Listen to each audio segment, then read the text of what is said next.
Hey everyone, I edited down this talk I did for the Kansas City React Meetup in August 2020. It was about module federation. Even though I've had more hands-on experience since I did the talk, the information is still relevant today. Module federation is the reason there is a Webpack 5, and it's currently in beta. Module federation is about dependencies and tight coupling. It's completely separate from React. Yes, it works with React, but it is not itself a technology that's specific to React. It's also made by Jack Harrington and Zach Jackson. You'll hear Zach's name come up multiple times because I talked to him online, but Jack is the guy that made Webpack. They work together to build module federation. I'm Kevin. I've had 10 plus years of web development, and I've been working with React and Webpack for 5 years. Module federation, in my opinion, is the next big thing. It's going to vastly improve the maintainability of your applications. It's going to make it so you worry less about mismatched dependencies. While I'd like to explain more about that, first we're going to talk about something else. Anybody used global.js? And what I mean by this is the script tag from the old days, which were maybe a few years ago for some people. If you look at this, we have a script tag here importing jQuery from a CDN, and our code runs, and it looks for this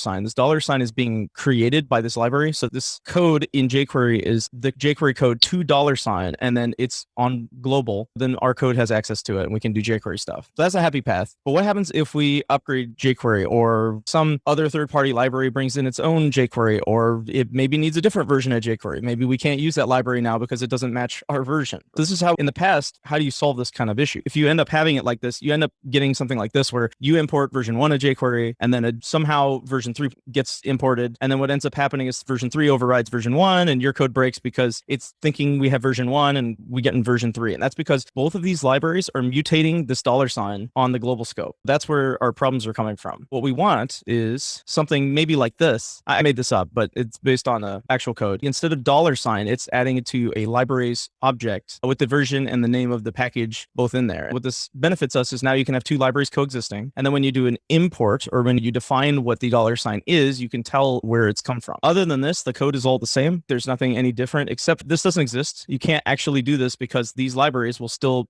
mutate $sign. There's no way around it right now. And most of you guys use NPM. If you're using NPM, how does NPM actually solve this issue? And NPM solves it. Let's look at the happy path. You would import jQuery, right? Then you import it in your code this way. This is how you would do it with package.json and NPM. But what if you need two versions of jQuery, right? You can't have two versions of jQuery in your app. You can't do this upgrade over time. Maybe some other team needs a dependency, and that dependency requires jQuery 3. Now you got a big problem, right? How do you solve this problem? So there is actually a way to solve it with NPM. It is one way to solve it, but it is to rename these dependencies and then use this weird looking syntax here to actually get them to import two versions of the same thing into one NPM. This is a way to potentially solve that issue. There are some questions that would come up. If something's looking for a pure dependency of jQuery and you've got a dependency called jQuery 1, is it going to be able to find it? I don't think so. How this plays in with other things, it's not something I'm personally sure about because I haven't done too much experimentation with it, but I am using this now at work, and this is one way to solve it. But there's another way to solve it. How do we really solve this issue of all these dependencies and having like different applications needing different things and trying to get everything to work together? Let's module federation. And it's two somewhat related topics. I know I brought up a couple other topics before, but it's really dependency mitigation and bundle size mitigation, which come from code splitting and micro frontends. Code splitting is not itself part of module federation. It can be used with module federation. And code splitting is where you basically create separate bundle chunks based on the code that you have. Let's say you have two routes on your site. You have an about page and you have a home page. You can basically create one bundle for the home page and one bundle for the about page. And maybe they have different requirements of dependencies. So you can split those out into two bundles. And you have one bundle which is dictating which one ends up loading at what time. That's what code splitting is. That already exists today. But module federation takes it another step further because one of the topics of module federation is micro frontends. Now we're on to the second presentation here. It's what the heck are micro frontends? These are about removing tight coupling between your front end components and separating your dependencies. It's the same concept as microservices. If you're familiar with microservices, micro frontends are the same kind of concept as that. You're creating small little pieces of code to run. They have a targeted subject matter that they're trying to go for, and that you're deploying them separately. So the real question is why you want a micro front end. Everybody probably knows why you want microservices, but you don't necessarily know why you want a micro front end. I'll give you an example of what we have today where I work, as we have an application that's got 100 other applications in it. So it's basically a repository of 100 applications, and it's not a monorepo. So you might might be familiar with the concept of a monorepo where you have multiple projects in there, but each of those projects would have its own package JSON. It would have its own dependencies. In this particular project, everything shares the same package JSON. So if somebody wants to upgrade React, 100 other applications need that upgrade as well because of how it's set up in the project. They're sharing the same Redux store, utility functions, ESLint, and testing rules. If one team's test breaks, like you maybe change something or you upgrade a dependency and some other team's test breaks, now what do? You got to go fix their code, or you got to get them to fix it. This is a tragedy of the commons. Because nothing's actually owned by anybody, it ends up going to trash. And this is what Micro Frontends solve, is that kind of issue. It's not just that. It solves a bunch of other problems too, but this is one of the big ones. If you have Micro Frontends, one of the things that's important is responsibility. For instance, these are all Micro Frontends, and these Micro Frontends could be applications. They could be like your site header. They could be a calendar component, a modal with a form in it. It could be anything. You would have a team that works on it. They would have their own build and test and deploy pipeline. And then when this application is running, it will be pulling in each of these micro front ends as it needs them. It doesn't necessarily pull them in dynamically. It depends on your implementation. There are a bunch of different ways of doing micro front ends, but the point is that each of these little containers here are separate applications managed by different teams, or they could be the same team, but they're separate applications. Then there's a big application combining all together, and some team does own that big one as well. I just want to point out that it's not each team works on everything independently. There could be company-wide component libraries, and those are shared by specific teams as well. But again, they're owned. As long as everything has ownership, it makes it so you don't get into that tragedy of the commons. And then it also makes sure that you can build and deploy separately and only have to worry about your own thing. Your team is only worrying about its dependencies. You'll have your own package JSON, you'll have your own Redux store and whatever you're messing with, and then you don't have to worry about the other things. Now, there are ways of getting these micro front ends to interact with each other, but that's not what I'm going in for this. The point is, I'm just trying to explain how they work. And I even built my own micro front end renderer using React. And actually, that's how I came into contact with Module Federation, because somebody at work knew I was working on this. I'd been pushing the idea and trying to get it across that we really need this micro thing for that particular application. It's going to solve all our issues there. I was working on my own solution to make it work, and I got SSR working. I was so thrilled. I've been working on this for a while. It was very quick to make the client-side version. As soon as I got server-side rendering, that took another week. I was so stoked about that. And then all of a sudden, I find out that this concept of what I was trying to build is already part of Webpack 5, and it's already been worked on for the last 5 months. And I was really upset at first. At least I got some vindication at work, but then I tweeted Zach Jackson, and we had a big, long conversation that night and went over everything. And he ran me through all of Webpack. I went into the source code of Webpack with him, and we went and detailed all that stuff. And we also went to the source code for Module Federation and how that works. I got a really deep understanding of this and really seeing the future too. I didn't just see what exists today,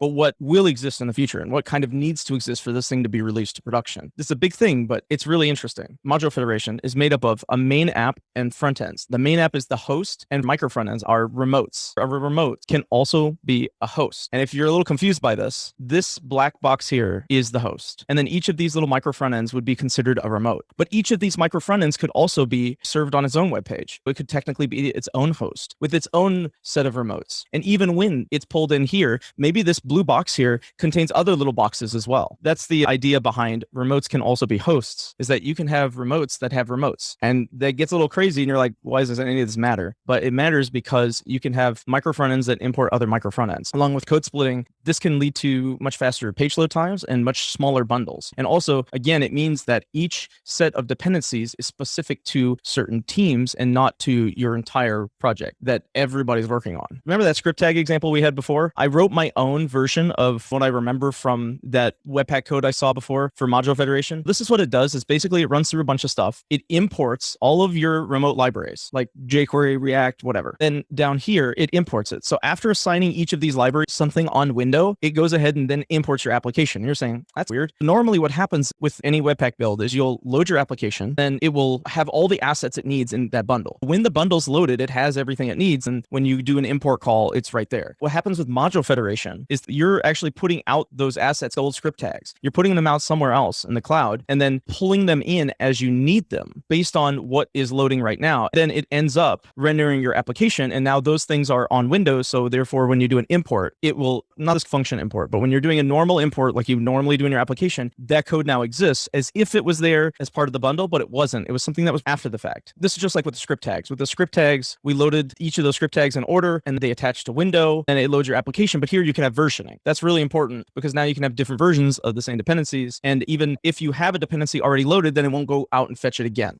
Code splitting also makes this a little bit more complex. So with code split, it's basically like your application loads, right? And then it needs to asynchronously load another chunk of a bundle. That bundle could have its own remotes and then have to go out and get them and then pull them in. It seems like this might be slow. It seems like, wow, that's a lot of overhead and a lot of requests, but it's not, because HTTP 2, which is really where I see this shining, really lowers the overhead of every single web request. And that's why it's really important from that standpoint. This is a general concept of module federation. Each piece of your bundle could be its own separate code piece that gets pulled in. And you're wondering, like, what's the importance of that? The importance of that is because you could then dynamically stream, you could build on the fly Webpack bundles, little tiny itty bundles of Webpack, and then stream them in from edge nodes. Edge nodes are similar to a CDN, but the difference is that they're actually doing work. You would say, well, that's like a Lambda, but Lambdas are slow. An edge node is like a CDN and a Lambda combined, where you're getting the really fast data requests, but it's doing some processing to build out your bundle dynamically on the fly when you need it. That's like a future thing. It's something they're working on. It's something that I can see why module federation will really take off. But right now, we're just looking at this piece. We're going to look at the configuration. I say it's somewhat simple, but honestly, it's not.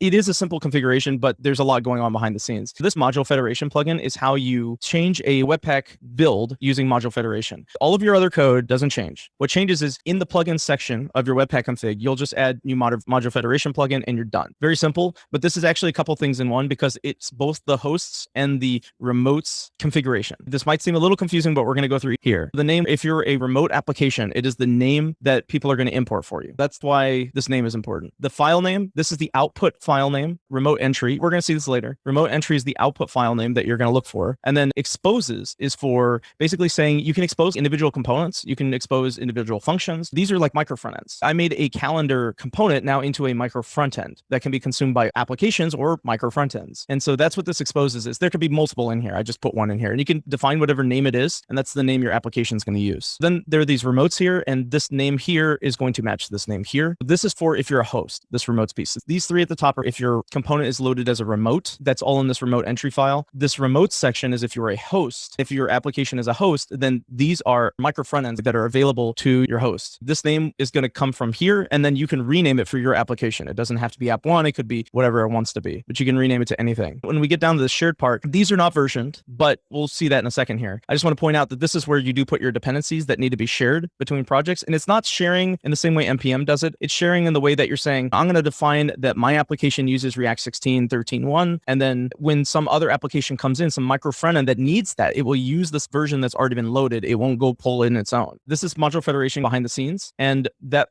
plugin we looked at, we're not going to look at all this, but the plugin we looked at is actually three other Webpack plugins behind the scenes. It's the share plugin, which is that whole share section. It's the container reference plugin, which is the host piece, and the container plugin, which is the remote. I'm just trying to show you that there's a lot going on here, and they've even handled how you manage, like say you can't access a module. How does it get it? Does it get it from cache? Like where's it coming from? Because these modules and everything is coming in separately, right? As separate tiny mini bundles, then you've got to have some way of handling those situations. That's what that was detailing. If we look at the shared modules, here's an example of how you'd use it. You can assign versions, and you can also do a little bit more. Here, singleton for React. The reason that's important is because you only want one version of React. You can't have multiple until version 17 of React. You can't have multiple versions. The singleton piece is important just for these particular packages. In general, this is probably what you need. If this looks like a package.json file for you, it should, because you can take your package.json and you just pop it in here, and all your libraries are shared with the versions that you actually care about. And you can even define this caret and whatever that you want just like that. When other micro frontends are being pulled in, if they have the same dependencies, or at least the same versions of the dependencies with the same highest patched version of that dependency, then now you can use it this way. There's a lot more options here to do versioned shared dependencies than you would get with NPM. And it's a little bit crazier because it's all happening in your browser on the fly. So this example here that we were looking at, this one here, it does require node modules. I forgot to point that out. All these names are coming from node modules. There's no URLs, right? But you can have remotes that are being pulled in from other web services. What's important here is that before we were doing it from NPM. So the remote was named app1 remote like this. That's the NPM name. That's the node module. If you go in that directory, this is the name you're going to look it up. But here you can also denote your app that you're pulling in from this remote entry point, which is on a different server. So now you're saying, okay, so this remote, like my component library, is being shared somewhere else. And I'm going to dynamically pull that component library into my application without adding it to NPM. That changes things. If you want to update the version, all you got to do is, I guess in this case, they're not versioned, but you would just tag a different version number on them, depending on how they deploy it. There's a lot of benefits there too. I wanted to go over this library piece I didn't show it in my original example, but the library type. So basically this one here is common JS2. That's for Node.js. So you can define your remote as if it's supposed to be for importing in Node or if it's meant to be imported in the browser. And that's why they have the type var here. It just creates a variable, puts it on window. And that's what this particular library line is. I don't expect you guys to know how to do this tonight if you wanted to go do it, but let's look at the docs first. The impressive docs that there are. If you go to Zach Jackson's repo of examples and you go to the docs section, you get a nice image here. This is the image. I went ahead and it's very useful, right? It's depending on your needs. This is impressive documentation. There is official documentation, the Webpack site. The problem is it looks like there's tons of stuff in here that you can learn,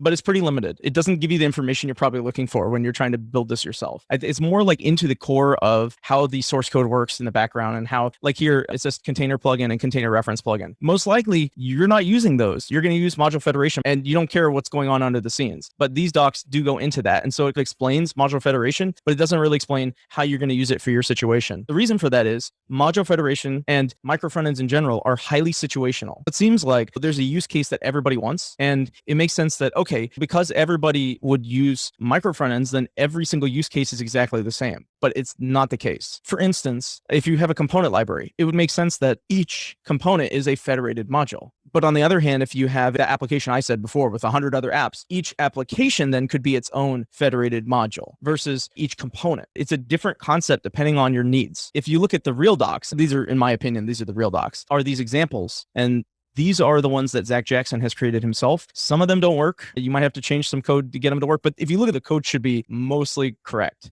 These, in my opinion, are the real docs right now. Because this is in beta, it's not out there publicly. Obviously, some of this is a little crazy to look at, but he's using it in production too. So it's not like this is production ready or anything. I do run Webpack 5 on my projects, but I do not use module federation today, although it is something we've been highly considering where I work, mainly because this is like a technology that's going to be very foundational to changing things in the future. The main problem right now is that, yeah, like the docs, you have to go through a bunch of code examples to really understand them. My module federation requirements, if I was saying, okay, I need this today, what's important to me, right? My personal things that I want are no dependencies in package.json, which means you're doing a web call to pull in your dependencies. And it doesn't mean you have to go out and get them. You can cache them locally, but also having server-side rendering working, which maybe does, maybe doesn't work. I'm not really quite sure. Like I said, the docs are all over the place and I don't have all the information I need to really understand if that's working or not. What I do know is that I need server-side rendering with dependency caching, meaning that it would load your bundle. And when it loads your bundle before your app even loads server-side, it would go and grab all the assets and then cache them locally. So the next time that happens, it would have them all ready to go and it would just bundle them in like normal. The difference is that now you could have something listening to a WebSocket or a Kafka topic or anything like that. And when an update is published, it can be like, oh, okay, somebody deployed a new dependency. I will pull that dependency now so that it is ready for them when the next person comes in. Instead of having to say, oh, we have to deploy, get a new server up with a new version of this dependency. You don't need that now if you have server-side rendering with dependency caching and module framework, or module federation. The important piece is that means you don't have to. Module federation, even though you just heard of it today, potentially, also has competitors. There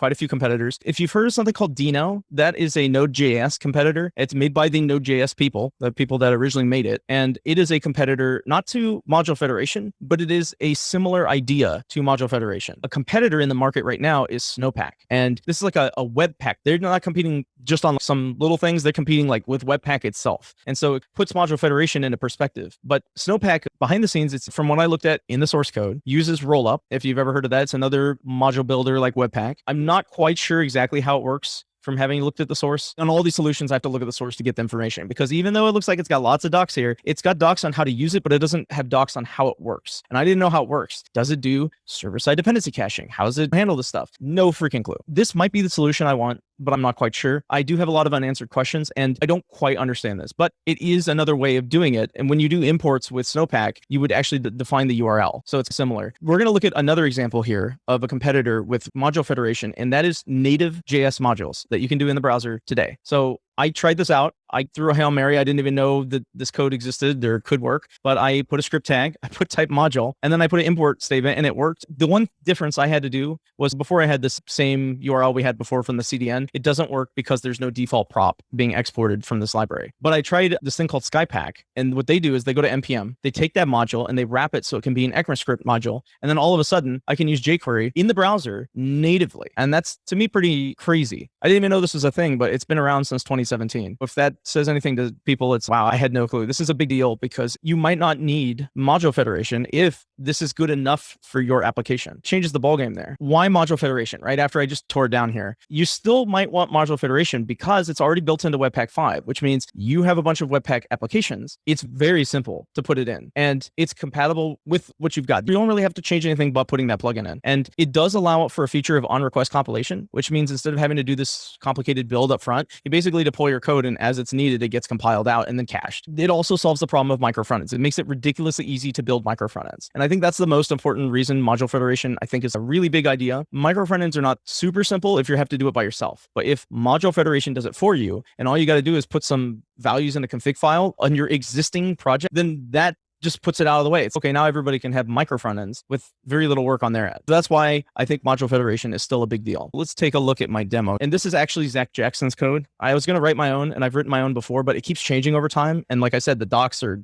not there. So I just used his code, and this felt page, it doesn't work. I had to kill this example. So basically, if you look here, we're gonna look at this button here. This button itself is a micro frontend. It's coming from a different URL in app 3. We can go to app 3, but it's not really going to show much. This is app 3. It just loads this and has a button. The button text here is test button. But in our application, the button's text is button. You can change the text on the button, even though it's coming in from a micro frontend. Even though it's being pulled from the cloud, it's rendering a React component, and we can change the button text. We just write regular React. From our code standpoint, we don't even know that this button is coming in from somewhere else. Our code looks like, oh, import button from button, and then bam, you put it on the page. It's very simple that way. What I do want to show you though is what it looks like from the network. If you look here, this remote entry, if you remember that from earlier in our slides, remote entry is the entry point name of the remote. And this one's coming from this particular application. So it's even acting as a remote for itself. And these three are coming from different other applications. They're hosted on different servers. And we're pulling all of these in at once when the page loads. And then we're able to do all this work on it. Now, if you look here, this says like vendors, node modules, Babel runtime. This is basically your node modules folder being pulled dynamically as you need it. So all these little JS files are being pulled in as you need them. As you see here, they're pretty small. They're like 17K, 3K. These are the sizes of these things as you're working with them. And I think I'm in development mode. So these are the development versions of the modules. If you click on any of these, they're just Webpack. They're all Webpackified little tiny modules. And it's really cool. Here's the button right here. And if you look, there's the button component, and it looks like it's using style components, and there's nothing too crazy going on here, but this does not load style components. This button thing doesn't load it, but it does expect that style components is loaded by something that needs it. And if it's not, it goes and pulls it itself. That code's not represented here because it's part of a different JavaScript file, but I wanted to show you how that works. The last thing I wanted to show you is routing. This actually, you can't probably read that, but this is actually changing the URL up here. And this routing is done from a micro frontend. We're importing a micro frontend from a different URL that is then able to change the routes on our current application. To me, that's insane. Who thought this was possible? All our application does is go up to, well, you can kind of see here. Our application goes up to /routing, but this sub application puts /foo or /bar, depending on which tab we're currently on. What's another thing that's crazy is this bar button here is also from another micro frontend. This is a micro frontend that loads routing that then loads another micro frontend based on the route. If that just blows your mind.